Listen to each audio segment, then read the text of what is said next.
Hi, welcome back to my channel. Today I have a book haul, but it is shockingly not a library haul, although I do still have some on my shelf. I actually bought these books and my wallet is not happy haul. So let's get started.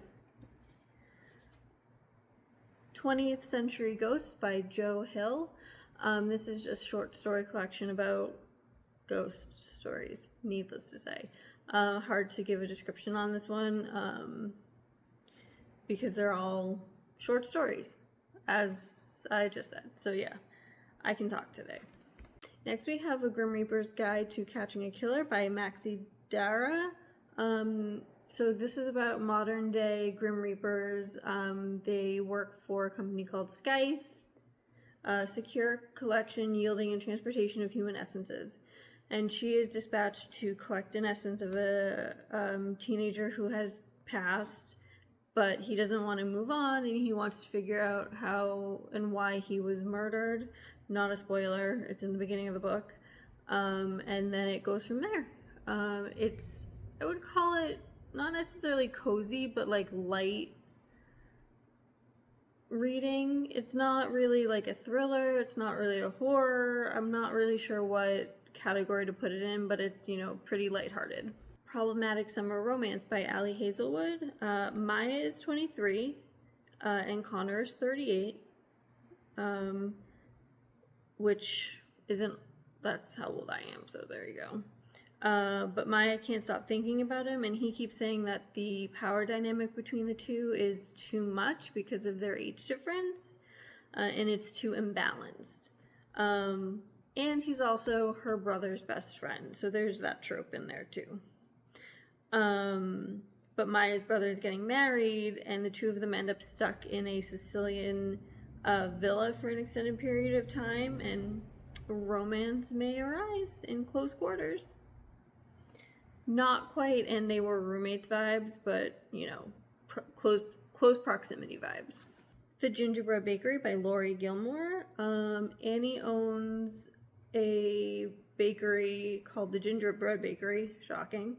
But she's locked in a battle of wills with the bar down the street, which is owned by Mac, who has everything that he wants except the girl of his dreams, which I'm guessing is Annie. But a friend's upcoming wedding. Wow, there are a lot of weddings in these books right now. Okay. Means that him and Annie will be spending a lot of time together, and romance is in the air, but is that enough for them to get together? Pumpkin Spice Cafe by Laurie Gilmore again, and I just want to show you the end papers are very fall vibes. I love them.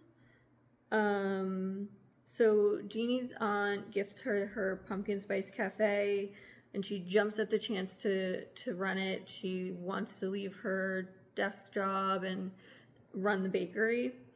And then there's Logan, who's a local farmer, and he wants nothing to do with her at all.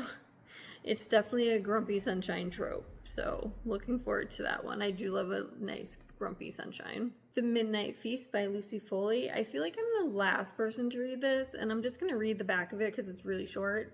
Welcome to the opening weekend of the Manor, a luxury resort built on top of old secrets in an ancient forest. The founder, the husband, the mystery guest, the kitchen help. Everyone has an agenda. Everyone has a past, but not everyone will survive the Midnight Feast. So I've heard really good things about this book. It's been popular for a really long time. Again, sprayed edges, which gets me every time. So I'm looking forward to reading this one and seeing what the hype's all about, and I really hope it's not been overhyped. Sounds Like Love by Ashley Poston. I read her This Is a Novel Love Story, and I think I gave it a 4 or 5. I really enjoyed it. So this will be the second book that I have read by her. So yeah, Joni is secretly one of the most coveted songwriters out there in LA, but she's having trouble writing. She can't write. She feels emptiness that can't be filled by anything. So she's sort of like depressed. She goes back home expecting things to be how they were when she left, but everything is different. She then hears like this melody in her head, and a voice that goes with it, so it kind of sparks something in her imagination. And then this guy shows up in her hometown. What's his name? Doesn't say the name on the back. Okay. Then this guy shows up in her hometown, and he's less than pleased and wants to somehow stop this telepathic connection that they seem to be sharing. But instead, you know, it's a romance. Will they fall for each other? Probably is my guess. She writes really good, you know, third acts. I wouldn't necessarily say the third act breakups, but I'm really interested in this one because she's a fantastic author. And lastly, we have We Live Here Now by Sarah Pinborough. Emily and her husband have moved after she's nearly killed in a car accident. They moved to a place called Larkin Lodge, and Emily feels like something is wrong. Old boards are creaking, but again, that could be like a house settling. Fires go out, books are falling from shelves, but her husband is hearing none of this and experiencing none of this, so she's kind of wondering like what's going on. Is it all in her head? And she also feels a terrible presence in the third floor bedroom, so that's cool. But also this could be a side effect from her post-sepsis injury illness, causing her to see and hear things. So we'll find out if there's like sort of an unreliable narrator. It kind of sounds like there will be, which is always a fun read. And she's also thinking that the house is being haunted by someone who was murdered there, which, you know, would make sense with the creepy vibes going on in the house. And again, sprayed edges, I'm a sucker for them. Can't say no to them. So those are the 8 books that I have bought from Barnes & Nobles. I do have more on my list. Hopefully I will get them soon, but you know, gotta save money and all that jazz. And the library is a wonderful, wonderful avenue for reading. I highly suggest that you utilize your local library. They are experiencing tough times now, so support them if you can. Rent as many books as you can, or movies or DVDs or like whatever, but I highly suggest patronizing your local library. So that's it for my video, and I will see you next time. Peace.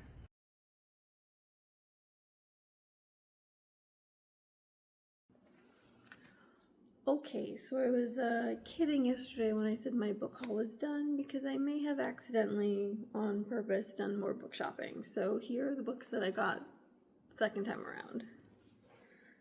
The first one is Recursion by Blake Crouch. This is about an epidemic that spreads, but no one knows how, and it's driving victims insane because they have memories of a life that they have never lived before.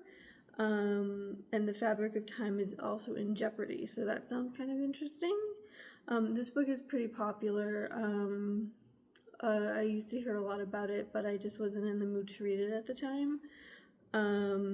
So there's a detective, Brady Sutton, who's close to figuring out what's going on, but neuroscientist Helena Smith is unaware that she holds the key to like the whole thing and how to figure out the problem, and they have to face their enemies before the world is trapped in a loop that they can't get out of. Next is Word Hunter by Stella Sands. Maggie Moore's a savant when it comes to words.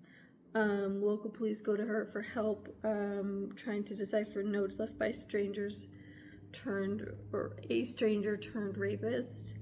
And then the daughter of the local mayor goes missing, and they go to her for help, but she's not sure she's the right person to help because of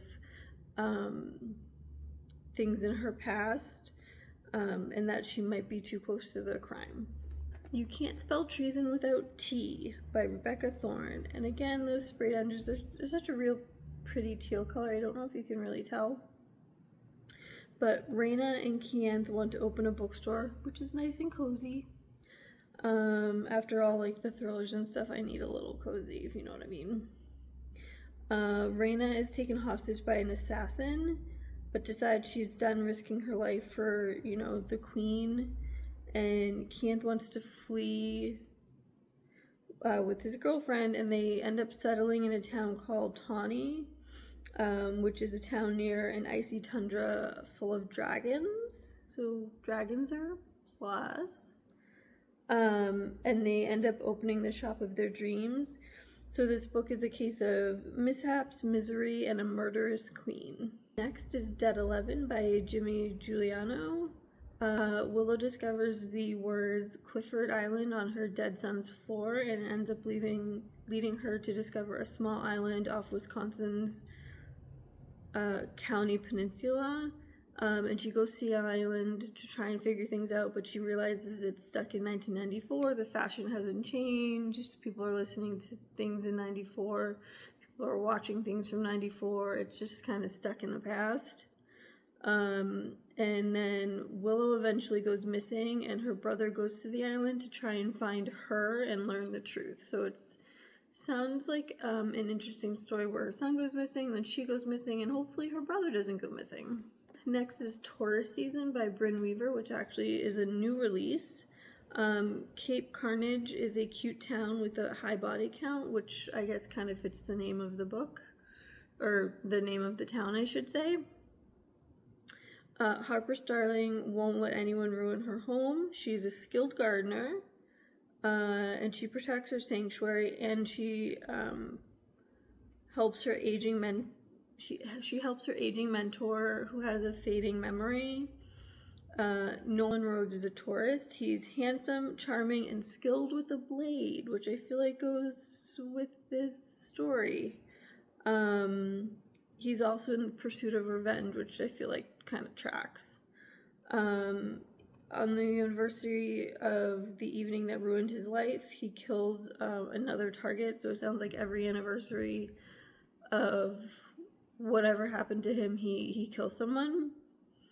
But he's saving the quote best for last, which is Harper Sterling herself. So we'll get to learn what exactly happened in the past between the two of them. But they come to a tentative truce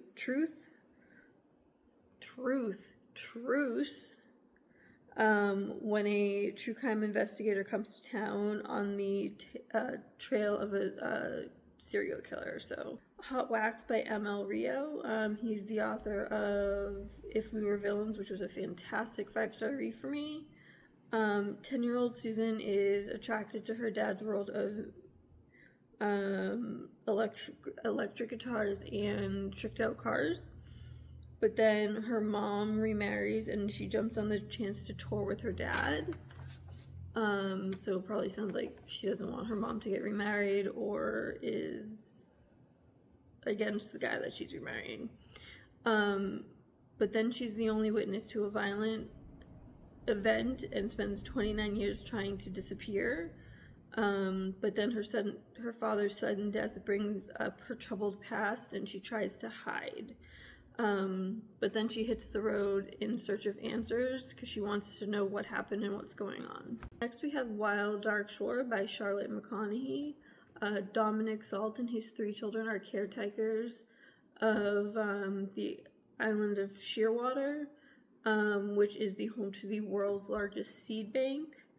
And then during one of the worst storms, they have a woman washes up on shore and they decide to, kind of nurse her back to health. Her name is Rowan, and she isn't exactly telling the truth about why she set out for the island, so mystery. But then she discovers sabotaged radios and a freshly dug grave, which is sort of creepy. Definitely something going on there. And as the storm worsens, they need to decide if they can trust one another and keep the seed bank safe. So I've heard really, really good things about this one, so hopefully I'll get to it sooner rather than later. Okay, I promise that's my last book haul for a while, unless it's a library one, where I don't have to spend as much money. So I will see you later. Peace. Talk.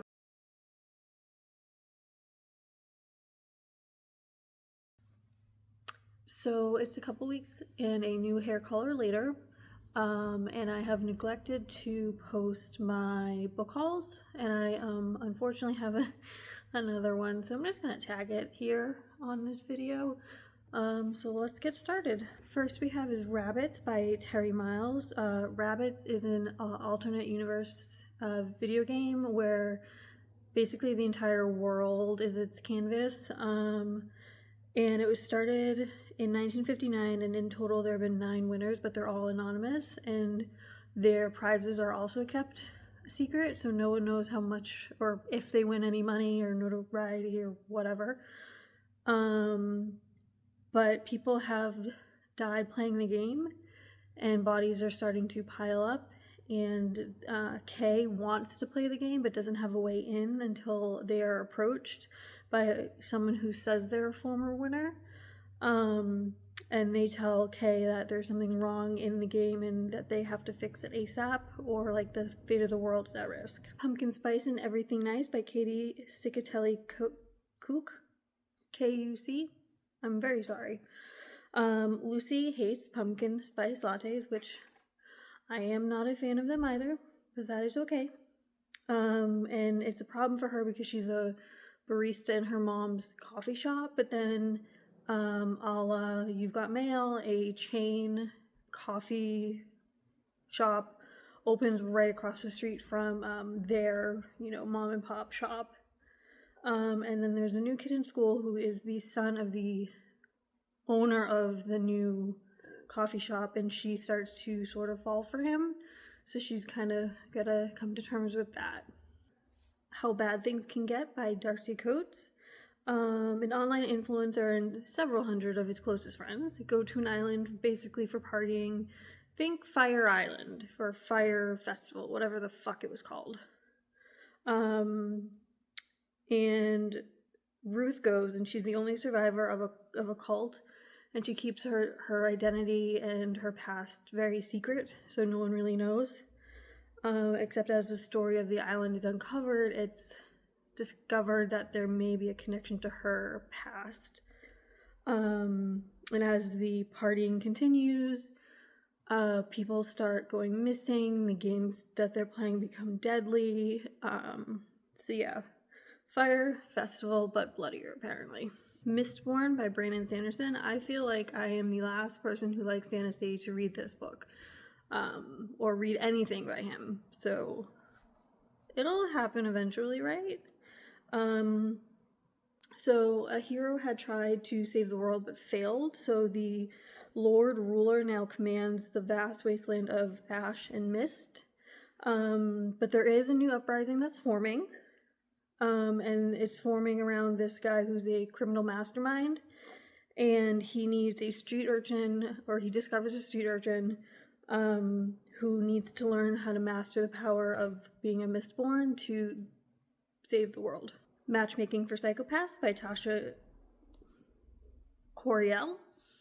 Lexi's fiance leaves her for her so-called best friend, so that's a great start. So she throws herself into work to try and forget about it and move on. Except her work is matchmaking psychopaths, like it says on the tin. But the clients that she has don't know or don't realize that they're psychopaths and being paired with other psychopaths. Probably a good idea. But then there's a new client named Aiden who insists that they're soulmates. And another new client who seems like she can fit right into the best friend role that her other best friend left vacant. And then a human heart appears on her doorstep, and then more packages of like items start to appear. So this one should be interesting. I actually want to read this one next. I'm reading 2 books right now, but I do want to get to this rather soon. Catabasis by R.F. Kuang, and you can't tell, but or I hope you can see the reflective on the font. And then I got the special edition, so it has these pretty sprayed edges. So Alice wants to become one of the world's best magicians, and she wants to work with someone named Professor James Grimes, but then he's killed in a magical accident that might be her fault, so he ends up going to hell, and she follows him down there to basically try and get a recommendation so that she can continue her work, except her rival also realizes that securing a recommendation would go very far in his career, so he also journeys down into hell to try and find this man. And last we have Lost Gods by Brahm. I read Slewfoot by him last year and I really enjoyed it. This has illustrations in it, and I would show them, but I don't know if that's like a spoiler for anything, so I'm not. So after getting out of prison, Chet and his pregnant wife Trish leave town to start over somewhere new. But then Chet is murdered by an arcane horror. Okay. But then he learns that the souls of his wife and his unborn baby are at risk. So he needs to go to purgatory to find this like promised key that will secure the natural order of life and death. Or restore, I'm sorry, I can speak. Restore the natural order of life and death. Those are all the books I have. I'm going to edit this video, hope to God, and post it before I make another financial mistake. But I can't fit any more books on my bookshelf, so hopefully that's like I just need to use the library more. That's really what this comes down to. So that's my book haul, number 3 technically. And I will see you later. Peace.